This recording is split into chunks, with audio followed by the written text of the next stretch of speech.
Hi friends, welcome back to my channel. ఎలా ఉన్నారు మీరందరూ? నేనైతే చాలా బాగున్నాను. మీరు బాగుండాలని మనస్ఫూర్తిగా కోరుకుంటున్నాను.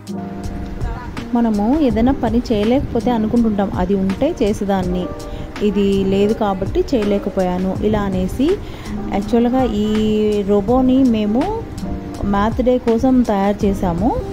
సో మ్యాథ్ డే కోసం తయారు చేద్దాం అనుకునేలోగా మాకు పెద్ద అట్టపెట్టెలు, ఎక్కువ టైం లేకపోయింది. యాక్చువల్గా మేము సమకూర్చుకోవడానికి ఉంటాయి చాలా, కానీ సమయం లేకపోయింది.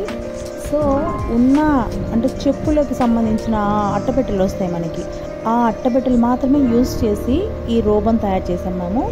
ఫైనల్గా అయితే అసలు పేరెంట్స్ నుంచి మంచి అప్రిషియేషన్ వచ్చింది, మా ప్రిన్సిపల్ మేడం నుంచి కూడా మంచి అప్రిషియేషన్ వచ్చింది.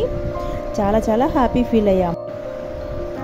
యాక్చువల్గా మేము ముందు రోబోని థర్మాకోల్ యూజ్ చేసి చేద్దాం అనుకున్నాం అనమాట. సో అలా కాకుండా ఇలా అయితే హ్యూమనాయిడ్ లాగా మనకు అది మూవ్ అవుతూ ఉంటుంది. లోపల బాబును పెట్టేసి ఇది పైన అట్టపెట్టెలు కట్టి ఇట్లా చేసామన్నమాట రోబోని. ఫైనల్గా అయితే ఏ వస్తువులు లేకపోయినా సరే మనము చేయాలి అనే తపన ఉంటే ఏమైనా సాధించగలని అర్థమైంది మాకైతే. ఇది ఈరోజు video. Please like, share, subscribe my